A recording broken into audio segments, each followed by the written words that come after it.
Muy buenas noches, amigas y amigos de su programa En Tres Puntos. Hoy estamos en el jueves económicos, donde están todos estos chicos siempre preparados para dar esas contundentes informaciones sobre los temas básicos que tiene la nación y que se requiere sobre todo informar, y nosotros como programa también dar nuestra opinión sobre todos estos temas que están tan discutidos como es la reforma fiscal, el cual lo vamos a tener esta noche con nuestros economistas que van a hablar del tema. Javier López acompañándolo y como siempre en este tema económico, Ezequiel Molina y el doctor Luis Manuel Piantini, mi amigo querido. Buenas noches. Buenas noches. Muy buenas noches. Buenas noches. Buenas noches. Pero di que tú dices que tú como tienes decía, una frase. Vargas, bueno y noble. Vargas, Tú tienes una oratoria, dale. La oratoria. no, Tú tienes una oratoria sobre eso. ¿Cuál oratoria? Este pueblo es bueno. Muy buenas noches, pueblo dominicano, que Dios me lo bendiga, me lo cuide y me lo libre del mal, que mucho mal que hay por aquí. Así es. Bueno, como dábamos la introducción del tema, un tema que realmente se ha hecho viral, porque todos los programas, todas las redes, todas las informaciones a través de los diarios, lo que se está discutiendo, cada quien dando su opinión sobre la reforma fiscal. Y nos gustaría nosotros como programa, y ustedes que siempre están al día, y cada vez que nosotros tratamos temas, sentamos un precedente de la opinión que ustedes emiten aquí en nuestro programa. Luis Manuel está más al día que yo, pero le gusta hablar menos que yo de eso. Bueno. Pero él está más al día que yo, así que... No, yo no estoy al ningún día. Javier preguntaba que cuál era la... Reforma fiscal ideal.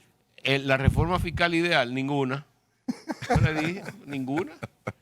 Porque que... Esto es un barril sin fondo. O sea, tú echarle dinero al sector público es aumentar ministerios, aumentar una serie de cosas. Fíjate, desde el final de los años 90 en el siglo pasado, el sector privado está exigiendo una reforma integral. Sí. Una reforma fiscal integral. Cuando ellos hablaban de una reforma fiscal integral, ese integral se supone que es gasto también, ¿no? No solamente es una reforma tributaria, que son los tributos, que los impuestos, que es lo que generalmente pasa aquí. Le aplican una reforma tributaria y es para aumentar los gastos corrientes. Los gastos corrientes, porque cada vez los de gastos de capital son menos. Más instituciones, más aumento de salario, más barrilitos, una distribuidora de electricidad que se lleva 85 mil millones de pesos. O sea que de los 85 mil millones de pesos que te van a quitar a ti de los bolsillos, es para echárselo a la CDE, y eso no te da ninguna seguridad de que eso va a aumentar. No va a seguir aumentando. Porque el problema es que mientras más generación tira, más pérdida tienen. Ahora tú ves un recorte que hay alrededor de todo el país, la gente gritando que no tiene electricidad porque están recortando. Ya pasó unas elecciones, comiencen a recortar. Entonces están recortando la luz porque ellos saben que mientras menos luz tiran, menos pierden. Es un ahorro. Sí, pero la gente se queda sin luz. La industria se afecta, todos los sectores se afectan. Entonces, en ese estamos con la EDE.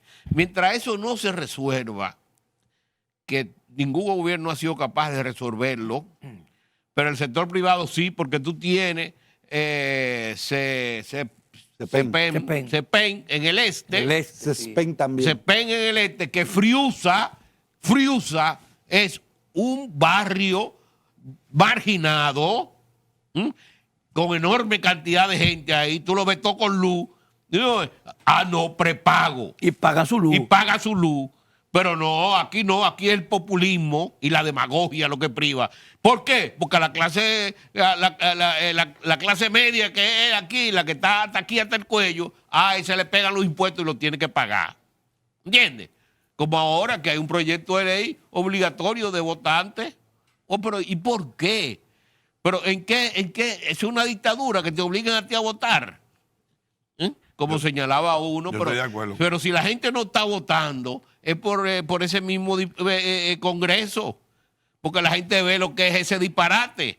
Entonces ellos no la obligan a la gente a votar por ellos, por ese disparate. Entonces te van a quitar tu cédula, te van a quitar, ¿qué yo? Los planes sociales. Los programas y de todo te van a quitar, porque es así.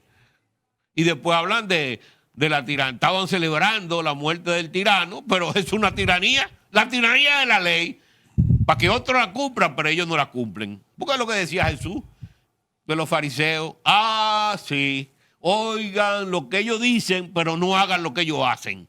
Y eso es lo que pasa aquí, en este Congreso, y muchas veces en el gobierno. ¿Entiendes? Yo sé las intenciones buenas que puede tener el presidente. Que el presidente quiere dar un salto cualitativo a una economía que está creciendo el 5% promedio anual, la más alta en América Latina, que tiene el menor nivel de pobreza, de los que menos nivel de pobreza tiene, solamente superado por Chile, Uruguay, igual que la pobreza extrema, que es de un 3.2%, que lo dijo Planificación del Ministerio de Economía, que es uno de los menos también, solamente superado por Chile y Uruguay, que tiene el Gini, el coeficiente de Gini, que te muestra la distribución del ingreso, que mientras menos reducido es ese coeficiente con relación al 1, mejor distribución del ingreso que hay. Y el país es el mejor de todos, según estatista. Métete en Google para que tú veas. El país, República Dominicana, es el que mejor coeficiente tiene. Entonces, ¿de qué me están hablando de pobreza? ¿De qué me están hablando de distribución? Si es el crecimiento de la economía que lo ha hecho. Ahora, tú le metes aquí un freno al gasto privado y de inversión, porque el gobierno no invierte, el que invierte es el sector privado. Tú le metes un freno al gasto, al sector privado, en el gasto de inversión y en el gasto de consumo, y se te va a caer la economía. ¿Entiendes? En un momento donde la inflación, es verdad que la inflación en este país está controlada porque hay subsidios al combustible. Si no hubiera subsidio al combustible, la inflación estuviera más alta. ¿El gobierno soporta ese subsidio por qué tiempo? Bueno, sí, el gobierno ha soportado ese subsidio, el subsidio de la CDE, que es una cosa, pero además ese precio creo que está fijado al 80. O sea, por debajo de 80 el gobierno acumula. Por encima del 80 el gobierno entonces tiene que pagar. Tiene que financiar. Entonces, eso está ahí desde hace tiempo. Ahora los precios están por debajo de 80. Entonces, ¿qué es lo que tú quieres? Yo creo que sigue bajando. Yo creo que lo más importante del gobierno en este momento es demostrar su buena voluntad, haciéndole frente a los gastos. Y decirle, sí, señores, yo quiero una reforma fiscal integral. Y lo primero que voy a hacer para darle una demostración de que eso es lo que quiero, voy a recortar los gastos. Voy a quitar este ministerio, quito esta asesoría de qué sé yo qué, esta unidad especial en qué sé yo cuánto. Elimino todo eso, ¿no? Los municipios tienen que reducir en un 10, un 15, un 20% su personal. Para no ser lo que hizo Bukele, que eliminó la tercera parte de los diputados y la mitad y una cuarta parte de los municipios. ¿Qué es lo que sucede? Porque ve acá, ¿qué hacen los municipios? Más basura, no hay servicio. Entonces los cuartos que tú le das, ¿para qué? Para una serie de vagos. Porque el problema en este país es que se están convirtiendo en vagos los dominicanos, recibiendo remesas, muchos que viven de las mujeres que están afuera, y además con estos subsidios del Estado. Porque ¿cómo tú supones que le van a dar subsidio a 1.6 millones de familias? Tú lo multiplicas, una familia en República Dominicana son 3 o 4, multiplica lo que por lo menos te dan el 50% de la población. Sí. Cuando tú tienes el nivel de pobreza de un 23%, o sea que tú estás duplicando la cantidad de subsidio necesario que tiene que dar, es una pérdida de recursos. Además, había un bono de Navidad que se extendió hasta mayo, Sí. ¿no verdad? Sí, ¿qué sé yo qué? Eso es política, ¿no verdad? Bueno, por si acabó la política, elimina eso. Vamos a irnos a nuestra primera pausa comercial porque este tema está interesante. Y ya tú marcaste el paso. El paso donde se está fijando una posición, que es lo que decíamos. Así que vamos a escuchar también al licenciado Ezequiel Molina presentando sobre este tema, porque realmente hay mucha divergencia de opinión en todo lo que son los economistas y otros sectores que están opinando. Vamos a la primera pausa comercial. Ezequiel, regresamos.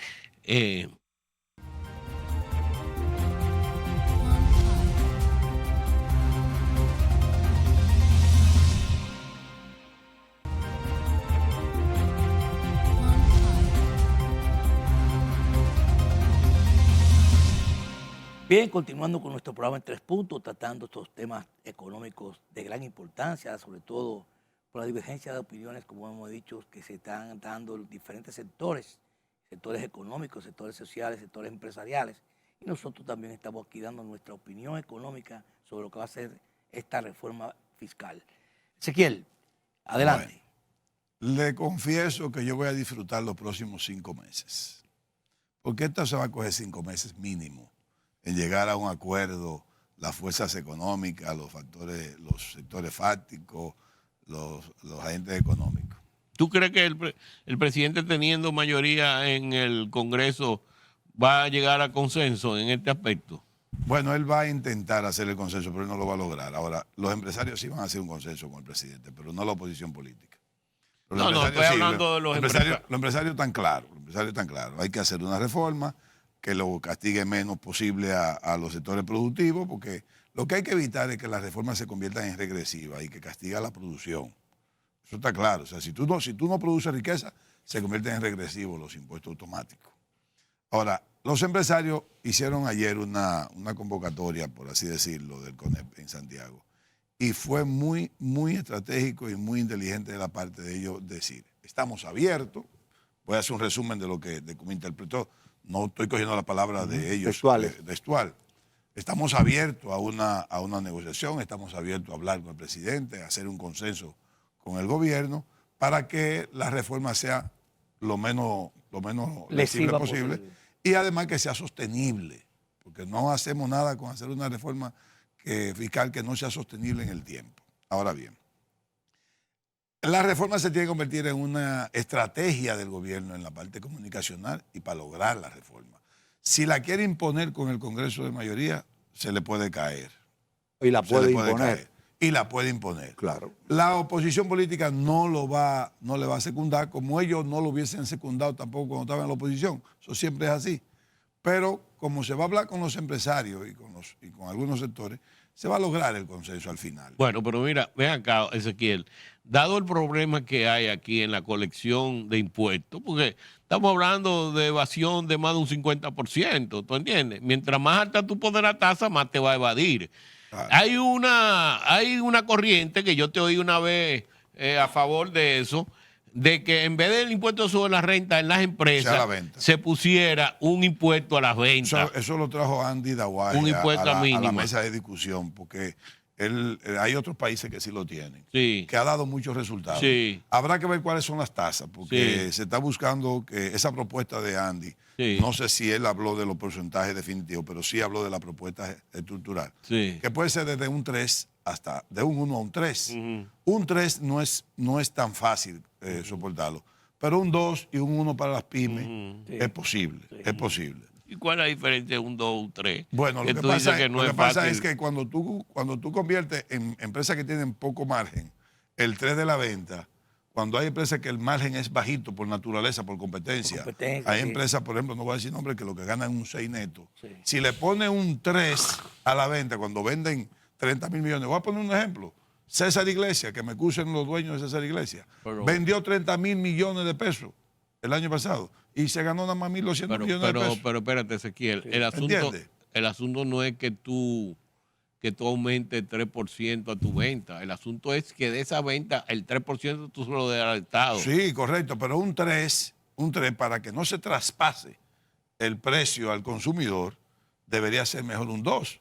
Porque te pongo el ejemplo de César Iglesias. Un 3 alto todavía. Un 3 alto. Por eso digo que un 2 es lo ideal. Y te pongo el ejemplo de César Iglesias. Vendió 30 mil millones de pesos y se ganó 1.200 millones de pesos. O sea, no se corresponde. Si hubiera sido un 2 que tienen que pagar, ¿cuánto tienen que pagar? 600 millones de pesos de impuestos. Es mucho dinero. Sí. ¿Entiendes? O se lo traspasa al consumidor. Ese cosa. Ahora, yo decía de la estrategia del presidente. se la pueden dañar el Pero un presidente de la 3 estrategia. son 900 y un 2 son 600. Y tú dices que 600 es mucho también. Podría ser tolerable el 2%, pero el 3 es mucho, demasiado. Para una pyme, para una pyme debe ser un 1.5 como claro. mucho. La estrategia política del presidente, porque es una estrategia política para lograr un fin económico, se la podrían dañar algunos funcionarios.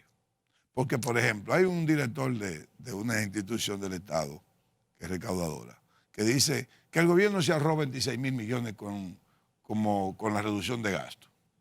Pero que no es un asunto de gastar más o gastar menos. Sí deben gastar menos. Pero se ahorró 26 mil millones. Eso dice, no sé. Yo no puedo, yo no le voy a discutir eso ahora. ¿Y con lo que hay que buscar, que tú y yo lo hemos dicho muchas veces, que la mejoría. Pero ahí está la reforma si se ahorró 26 mil. Sí. Ya no hay que hacer más. Que es la mejoría del gasto. Porque, por ejemplo, nosotros estamos gastando más en educación. ¿Es mejor la educación ahora que antes? No, antes era mejor. Pero, perdón. Estamos gastando más dinero en electricidad. ¿Es mejor la electricidad ahora que antes? Peor, eso es lo que yo te decía. Estamos gastando más en municipalidad. ¿Es mejor la gestión municipal ahora que antes? Peor. Peor. Estamos gastando más en medio ambiente. ¿Está mejor el medio ambiente nuestro ahora que antes? Peor. No. La seguridad. Peor. Estamos gastando más dinero. ¿Está mejor o está peor? O sea, no. Eso es lo que tiene que buscar el Estado dominicano, y en este caso el gobierno de turno. ¿Cómo nosotros vamos a gastar lo que tenemos que gastar, pero para mejorar el servicio? En el gasto que tuvo el gobierno ahora, que fue de 17 mil millones extra al año anterior, fue por los gastos de aumentos salariales al sector de seguridad y está bien. Policial y maestro, salario de los maestros. Sí, 17 mil millones. En los policías más. está bien que le aumentan, Claro. porque era una salario miseria, pero ¿está mejor la seguridad? No está mejor. La seguridad de la frontera, ¿podría decir que está mejor? Yo no creo que esté mejor. Pero hay una porque sigue habiendo deforestación en la frontera. hay una pregunta que yo le quiero hacer sobre o sea, lo que quiero decir es que la crítica es a la institucionalidad nuestra, a la estructura, al sistema estructural, que es un problema estructural que tenemos nosotros. La crítica es a la eficiencia administrativa. Correcto, porque gastando más tenemos menos calidad. Entonces tú no haces una mejor casa, una casa más cara para hacerla de menos calidad. No puede ser. No puede ser. Entonces tú no puedes gastar más para tener menos calidad. Entonces yo creo que más que gastar menos, que sí hay que gastar menos, hay que mejorar el gasto. Y eso es lo que no se ha visto en los últimos años de este país. Pero Ezequiel, mira un ejemplo. Ahora mismo un ejemplo. Yo me sorprendí. Ahí hay pasaporte. Todo el mundo está al grito con pasaporte. Las libretas. Entonces, ¿qué es lo en que se fundamenta la señora? Ah, no, que ahora hay mucho más gente que antes. No, mira, le voy a dar una respuesta a ella, porque yo sé, mira. Ajá. Ella primero dice que la gente va con todos sus hijos. Sí. La familia Hoy se busca todos los pasaportes, pero claro. no quiere que vaya. Pero siempre ha pasado así, porque eso no es ahora. Exactamente. Ahora, ¿qué pasa? Cuando hay escasez, cuando la oferta es menor que la demanda, ¿qué hacen los que demandan el servicio? Se apuran todos juntos, acuden. Claro. ¿Me explico? Claro. Cuando se dice que se casaba el dólar antes, ¿qué hacían los que compraban dólar? Acudían pasivamente. Y seguía subiendo más. Claro. El tema, señora directora de pasaporte, es que como el dominicano sabe que hay deficiencia, se aglomera tratando de buscar su pasaporte. Si antes, recientemente, eso se había resuelto, no había fila. No había fila. A pasaporte iban 500, 300 personas diarias. Ahora van 10,000, 5,000. ¿Por qué?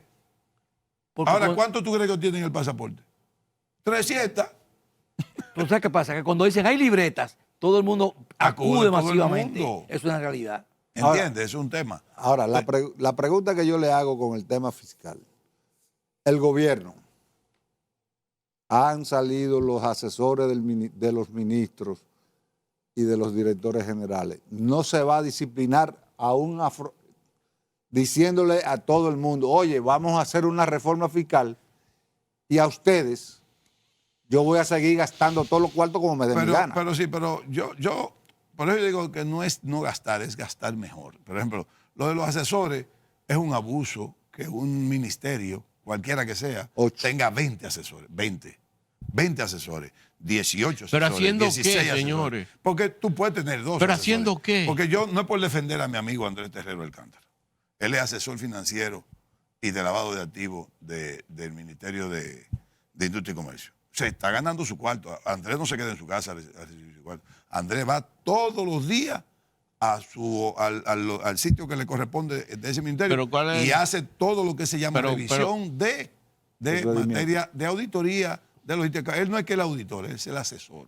Porque es bueno tener un asesor de la calidad de Andrés. ¿Y en el Ministerio de Industria y Comercio qué es lo que hacen? Él es asesor de auditoría y lavado de activos del ministerio. ¿Y que se corresponde tener. ¿Y qué función, y son 175 ¿y qué función tiene el ministerio en eso? Óyeme, ¿qué función tiene el ministerio en eso? Porque el ministerio lo que hacen es dirigir política. ¿Qué función?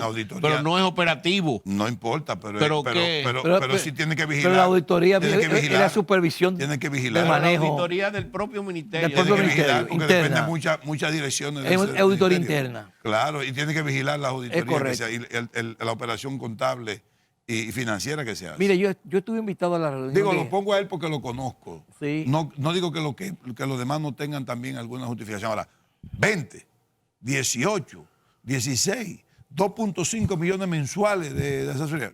No va. Pero ¿quién le pone cascabel al gato? Al gobierno. Por eso no da nada. Eso no va. Por eso es que están gritando de la que calidad del más, gasto, pero es lo que tú se vas dice, la a calidad. sacarle dinero al sector productivo para meterlo en gasto corriente. La calidad del gasto, que es lo que se plantea. Por ejemplo. Y una cosa, Claudio, Flavio, y hay que evitar que, y puedes cerrar el segmento después de esto, porque hay que evitar que finalmente la reforma que salga del Congreso no sea producto de que haya modificaciones tú sabes. Pero ven acá, de eso mismo. De lo que tú ibas hablando, hablaste. ¿Qué tú querías que yo hablara? Vamos a hablar en el próximo segmento. Vamos a irnos a nuestra segunda pausa comercial para continuar con este tema, porque este tema tiene muchas aristas y las vamos a discutir aquí hasta donde lleguemos, pero las vamos a discutir aquí. Vamos a la pausa y regresamos.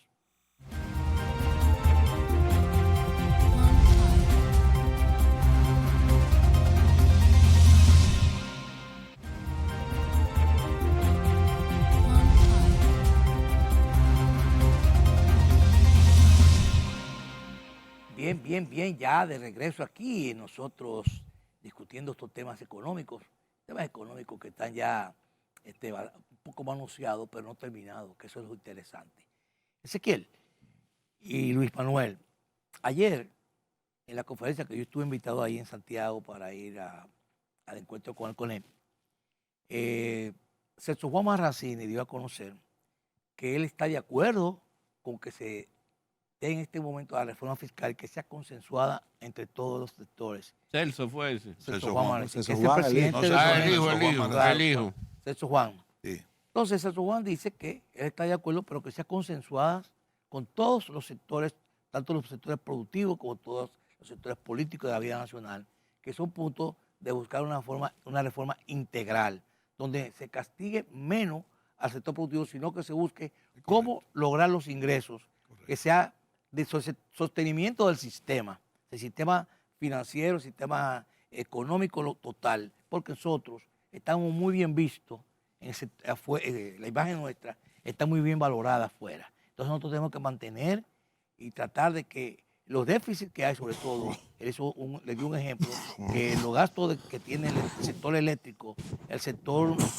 educación, que son de los temas que hay que tomar en cuenta, sobre todo el dilema que hay entre la gente de los sindicalistas. ADP. La ADP y esas cosas, hizo una mención. Entonces, son puntos donde se está buscando es que el país pueda tener ingresos sanos, totalmente sanos. Pero tú hablas de la ADP. Yo recuerdo ahora en el Congreso, que pasó,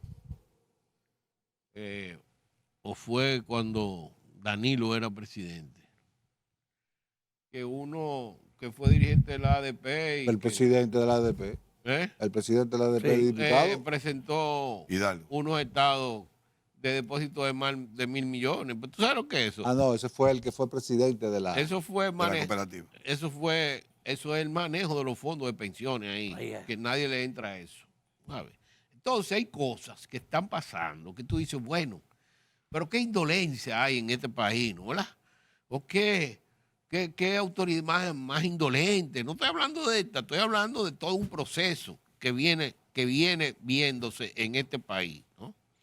Donde cada vez le van sacando uno más dinero y cada vez los servicios son peores.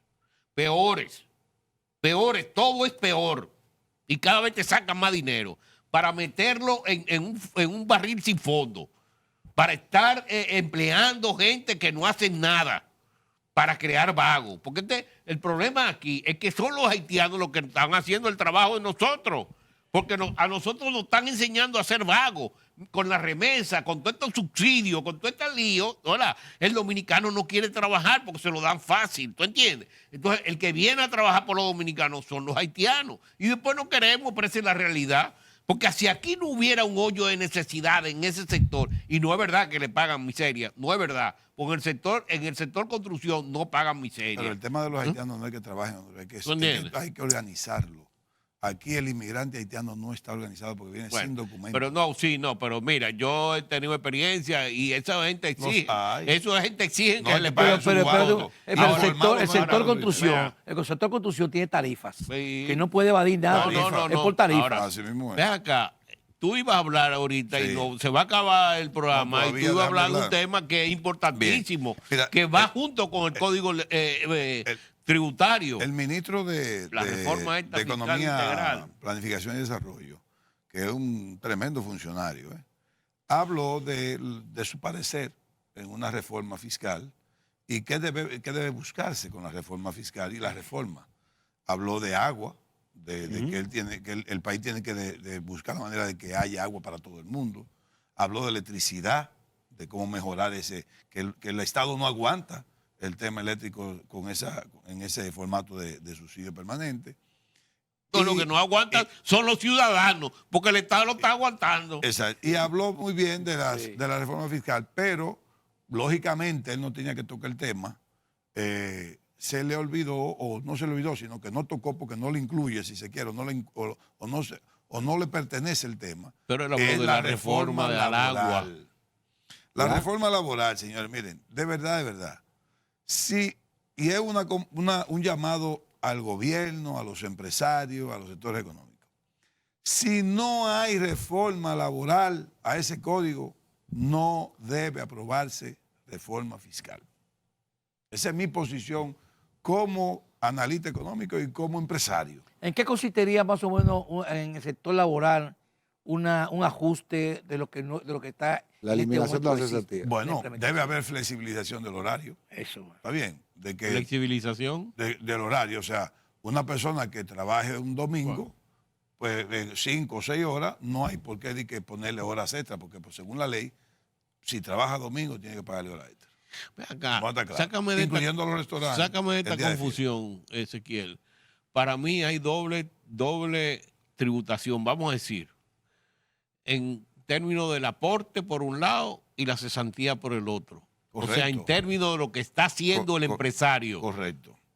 ¿Es correcto o no es correcto? No, es correcto lo que tú estás diciendo que existe, pero no debería existir. Ah, bueno. Sí. Entonces, es otra cosa. Lo que pasa es que, Luis Manuel... Es que aquí lo correcto es lo incorrecto. Sí, en el año 2000, cuando se habló de la seguridad social, a los empresarios se les dijo que estuvieran a favor de eso, porque las cesantías la iban a eliminar. Sí. Y no es porque el empresario no quiere beneficiar a los empleados, es al contrario. Es que la cesantía distorsiona una relación laboral, la distorsiona automático. ¿Por qué? Porque aquí hay empleados que te hacen cualquier crisis y trabajan 3 meses, no hay competencia. Un empleado a veces dura 10 años trabajando en una empresa y no renuncia esperando la cesantía.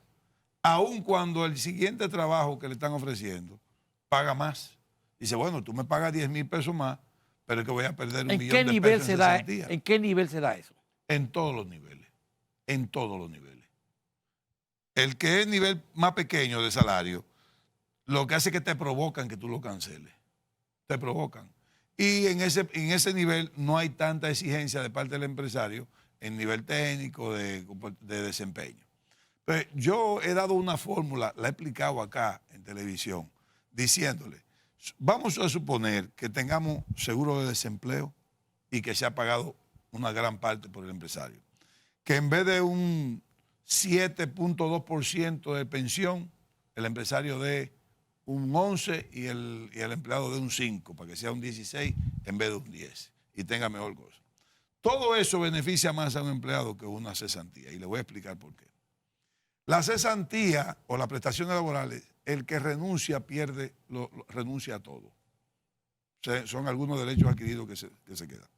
Pero un empleado que tiene 15 años siendo ejemplar, renuncia porque ya quiere poner un proyecto propio, se va a Estados Unidos, va a poner su empresa, tiene un mejor empleo, pierde todo. Pero un empleado que se porta mal, hay que pagarle todo su dinero. Entonces, al que se porta mal, le dan su dinero por liquidación, pero al que renuncia, no le dan. Sí, porque son dañinos. Eso es dañino. Es dañino. Claro. Ahora, hay una... Quita competencia. Quita competencia. Además que le crea un problema al empresario, que hay muchas empresas que no han cerrado porque no tienen el dinero para la liquidación. Sí, así es. Y nada más le dan, si negocia con los empleados, hasta 6 meses para buscarle su dinero si cierra. Fíjense Falcon Bridge, todavía no puede pagar. Está cerrado, no sé cómo es que no ha podido pagar. Falcon el Bridge, Estado dice que no va a pagar. Falcon Bridge no ha podido pagar. Del dinero, de un Y dinero. aquí hay empresas que tienen 12.000, 15.000 empleados, 10.000 empleados, que no pagan el pasivo laboral si tienen que cerrar, por más rica que sea. Pero hay muchos que ven la cesantía como un ahorro dentro de la organización. Pero para eso está el sistema de pensión. Sí, pero muchos lo ven, incluso la movilidad de muchas de esas personas no lo hacen porque permanecen esperando. Pero está bien, pero para eso está el sistema de pensión. Claro. Mira, sí. La otra fórmula que yo di fue, Flavio, si tú pagas 25.000 pesos y te suben el aporte a la pensión y así te va a mejorar claro, la pensión. Si el salario mínimo fuera, en vez de 25 fuera 35, que si no hay cesantía, estuviera el empresario pagar más dispuesto a pagar eso, 35 que 25, sin cesantía. El empleado en 12 meses tiene 120.000 pesos más. Supón tú que el empresario diga, no, pero no te lo voy a dar, te lo voy a ahorrar. Son 120.000. Al cabo de 10 años, ¿cuánto ahorró? Con intereses. Ahorró 1.500.000 pesos. Un empleado con 25.000 pesos de salario mensuales en 10 años no tiene más de 350.000. Hay confianza que le devuelvan esos fondos acumulados. Es que van a ser nombre de él. Siempre hay muchas situaciones. Van a ser nombre de él y le van a servir de garantía para él coger una casita pequeña o comprar un carro o lo que tú quieras y hacer un negocio para su esposa. Lo que estoy diciendo es que un empleado con 25.000 pesos mensuales en 10 años no acumula más que 350.000 de cesantía, de prestaciones. Sí, es cierto. Pero acumula 1.500.000 de ahorro. Eso lo vamos a seguir discutiendo porque el tema es interesante. Vámonos a nuestra última pausa comercial y regresemos con más de esta reforma o de esta discutida reforma o pre-reforma que se está tejiendo en este momento. Vamos arriba.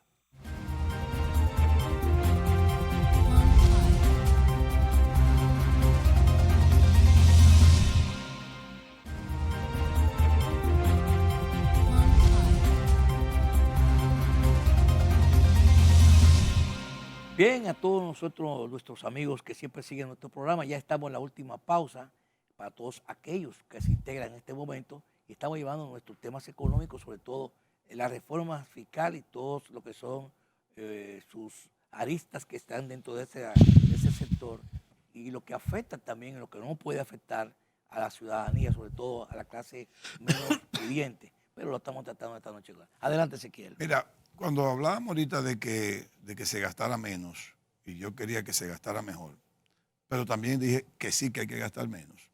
Lo que pasa es que también el gobierno, el Estado, de los últimos 6 años para acá, ha disminuido su inversión pública. El promedio hasta el año 2010 era 18% del presupuesto. 18% del presupuesto era inversión pública. Del 10 al 24, 18%, o del 12 al 24, entonces tiene un 9. 14%. Un 9% del presupuesto está dedicado a inversión pública promedio. A inversión pública. A inversión pública. Si vamos a hacer una reforma fiscal. De un 20%. Si vamos a hacer una reforma fiscal, yo creo que debe salir de ahí el compromiso o la ley o una obligación de que gobierno tras gobierno la inversión pública sea X, ya sea de X del presupuesto o X del PIB, pero que no lo puedan cambiar, porque lo hacen de acuerdo a las necesidades de aumento de gastos corrientes. Entonces, por ejemplo, la deuda aumentó en ese mismo periodo de un 7% a un 19%. Sí. O sea, estamos hablando de que el 19% del presupuesto se destina en intereses de deuda. Eso es mucho dinero, antes era un 7%. O sea, esas son de las cosas que hay que equilibrar. Ese gasto. Esas son las cosas que hay que equilibrar, porque aquí no podemos seguir en esto. Y recuerdo que en el año 2007 fue el último año de los últimos 30 que tuvimos superávit primario, el presupuesto de superávit primario. El 7. No se hizo la reforma en el 8 como lo recomendaron los técnicos del gobierno de turno, porque era eleccionario. Que debió de ser hecho. Y políticamente no es correcto. Como este gobierno pudo haber hecho una reforma fiscal en el 21 y no la hizo porque políticamente no es correcto. Ahora ya no es ni política ni nada, es obligatoria. No es que no era políticamente correcto. Se quiere. Estábamos saliendo de una pandemia todavía. ¿No entiendes? ¿Cómo lo hacemos una pandemia? Pero ve acá, viejo. Claro. Tú le vas a poner, tú le vas a poner más clavo al que está crucificado. Es que yo no estoy pensando nada más en impuestos. Pero por Dios. Pero hay un detalle. También, me estoy perdiendo en el proceso que ustedes están hablando, porque el gobierno sí necesita, por los organismos multilaterales, mayores ingresos, perfecto, pero no hay disciplina. Ahí está el tema del Banco Central, el déficit cuasi fiscal. Entonces, no se está contemplando eso para lograrlo en esta reforma. Pero ¿qué organismos internacionales o qué yo qué? Tú no puedes llevarte a organismos internacionales porque los organismos internacionales cuando no te aquí están en contra de los subsidios, de los sectores productivos, pero no se lo dicen a los americanos ni se lo dicen a los europeos. Tú a mí no me hables de organismos internacionales, tú sabes, porque eso es mucha hipocresía, ¿tú entiendes? Ahí lo que tenemos que arreglar las cosas somos nosotros, no que nadie venga de afuera. ¿Qué es lo que tenemos nosotros que hacer aquí? ¿No entiendes? Sí. Entonces, ¿qué es lo que hay que hacer aquí? Aquí hay que eficienciar los gastos, porque no es verdad que Balaguer, con una presión fiscal menos que la que tiene este gobierno ahora y los gobiernos anteriores, le ponía 6% del producto a gasto de inversión, pero ahí están todas las presas, ahí están. Y los parques. Todos los parques, ahí están. Bueno. La construcción. Yo no te voy a decir. No hacen un parque. Búscalo para que tú veas. Pero, ¿y cómo fue que lo hizo? Pero ¿cómo fue que lo hizo? ¿Es mago? No, eficiencia administrativa. Pero que no habían vagos, bueno, que trabajaban tal vez 80, pero tampoco era una cantidad de dinero así al gasto corriente, no era, la gente estaba protestando por eso. ¿Qué es lo que ha hecho el Ministerio de la Juventud en los años que tiene el futuro? Ni de la mujer, ni nada de eso, invento. Eso disparate, viejo. Hay que llevar el dinero a nosotros. Y un paquete de dirección y que Instituto de la Aguja. ¿Qué es eso? Instituto de Desarrollo del Sur, Desarrollo de la Frontera. Y no es porque uno critique porque quiera criticar, no es eso. Señores, que primero evalúese, primero haga una administración efectiva de lo que usted está manejando, el dinero del público, porque no es verdad. Tiramos todo por aquí, por allá, aumentamos por allá y que nos falta cuarto. Así va a buscarlo donde Pedro, porque Pedro es el que está ganando un sueldo para que tú se lo entregues a ellos. Pero siempre el Estado ha sido deficiente. Entonces, no siempre estaba así eficiente. No debería ser, pero no siempre, la mayor, no siempre los últimos gobiernos. Además, los últimos aquí gobiernos, se habló de la automatización de todos los servicios públicos. Entonces, hay lo que hay que bajar, pero no quieren automatizar ni nada porque lo que quieren es aumentar políticos, aumentar militantes, porque hay que poner los militantes. Entonces, aquí estamos trabajando nosotros para los políticos viejos. Por eso es que la gente cada vez más va a las elecciones menos, porque está cansada ya. Está cansada de esta dictadura en los políticos, es verdad. Y el financiamiento. Y el financiamiento a los partidos políticos. Yo estoy de acuerdo en el voto obligatorio. No es dictadura, eso es dictadura. El financiamiento de los partidos políticos, ¿qué tú opinas de eso? No estoy de acuerdo con eso. ¿Qué financiamiento? Yo no la Junta Central Electoral le da todo el dinero a los partidos políticos. Sí. Y aquí la política tiene que decir meritocracia también, señores. ¿Tú qué opinas sobre eso? Luis Manuel. Sí, pero es bueno que opine. Opina, Ahora, Manuel. yo estoy de acuerdo con el voto obligatorio. Yo soy un técnico. Y eso no es dictadura. Chile tiene voto obligatorio y no es dictadura. Yo soy un técnico. Pero el voto obligatorio se El está Salvador no discutiendo es dictadura. que está en contra de la Constitución. Entonces, No, si se cambia, ¿no? si se cambia, bueno. ¿Y por qué se va a cambiar la Constitución? Bueno, si Pues se para cambia, que no, cualquier se vote disparate va a obligatorio. cambiar la Para que Constitución. se vote Un obligatorio. relajo eso. Que se vote Será eso obligatorio. un relajo. No, No, hombre, es que hay que la Constitución se respetar ya cambia. la Constitución. La Constitución se No es de cambia. que por qué Hay cambiar la puntos- Constitución por cualquier cosa. Hay puntos neurálgicos que no la van a cambiar nunca. No, tú porque tienes que ya respetar. están blindados. Hay que respetar, hay Por que ejemplo, respetar esa ley. La sentencia 168-13. Si esa ley no se le pusiera la mano durante 60 cambiar años, nadie. como No los la cambia Estados na- no la Unidos, cam- no la aquí cambia hubiera nadie. mayor respeto. Aquí hubiera mayor respeto. Si a la Constitución no le se pusiera la mano, como los Estados Pero Unidos, ¿cómo que tú no vas a le decir? pone la mano, ¿Quién ha dicho que aquí no le hubiera pone la mayor mano a la Constitución respeto. norteamericana? ¿Cómo tú vas a decir que una Constitución de hace 200 años la vamos a tener todavía? Eso es imposible. Las cosas cambian. Tiene que evolucionar el mundo. Y tiene que evolucionar el Modificarla. país. Lo Modificarla. que no se puede modificar para interés particular de un sector o de Pero una es que eso persona. siempre que ha sido la modificación. Bueno, eso es lo lamentable. Pero las constituciones se pueden cambiar. Tú no puedes tener una constitución de hace 200 años establecida.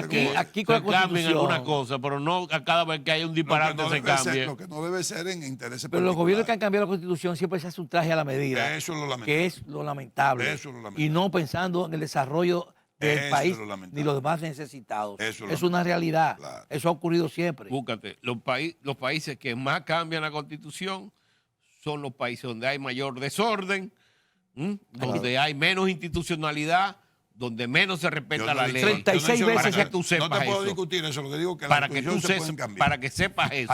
Se pueden hacer cambios en la Constitución. 36 veces se ha modificado algo en nuestra Constitución. Por de la ejemplo, yo República. quisiera que la cambiaran y disminuyeran los diputados y los senadores. Y los partidos políticos. unicameral. Ajá, y los partidos políticos. Y yo quisiera que lo que hiciera mejor una cámara bicameral. Unicameral. Unicameral. Eso fuera así, eso fuera ideal. Sería bueno. Pero eso no Y se que se plantea. disminuyeran los municipios. Eso no se plantea, Luis Manuel. Pero y ¿y la por qué no provincia- se lleva a una... ¿Qué tanta provincia ni tanta provincia tenemos? Aquí. Hemos terminado el programa. Aquí de hay la noche. Vamos a provincias dejarlo con ahí. 50.000 una habitantes. decisión del pueblo Del sobre pueblo, algunos 27. aspectos. Así Pero es. que lleve una decisión del pueblo sabes sobre que una algunos provincia con aspectos. 50.000 habitantes No, es que una nada más las barbaridad. elecciones. No. Usted le pregunta al pueblo, mediante una elección, si está de acuerdo con esto, si no de acuerdo con esto, y es que el pueblo Pero diga. ese Así es. plebiscito. Señores, hemos terminado Un el programa. por- plebiscito, plebiscito exacto, se esa es la compra. palabra. Hemos terminado el programa por la noche de hoy. Gracias a ustedes por esa participación tan activa. Pero en otra ocasión seguimos discutiendo los temas porque esto no va a terminar por ahora. A ustedes, gracias por su atención prestada. Buenas noches, pásenla bien.